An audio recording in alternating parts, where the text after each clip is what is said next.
Let's make a really simple, delicious, classic honey glazed ham for your Easter table. And I'm telling you, this recipe is so easy. You can make it with your eyes shut.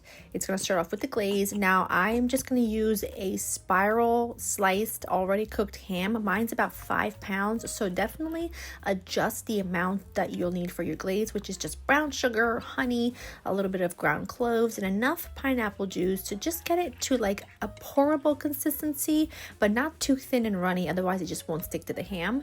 Set that aside, and then you're going to take about half of that glaze, brush it all over the ham, and then I'm going to cover this with foil and pop it in a 325 oven for a half an hour. Now remember, this is a small ham, so it only needed about an hour to cook. It's already cooked, but just to warm through. After that half an hour, you're going to take it out, brush the remaining of that glaze on, and then I just put about half of that glaze on. I put on the pineapple slices, which I kind of just took some toothpicks to help me secure them in place, and then I took the remaining of the glaze and just poured it all over the top.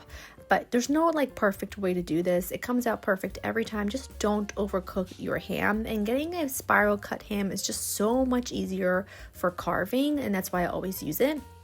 Back into the oven, uncovered another half an hour, and then I just put the broiler on for like a minute.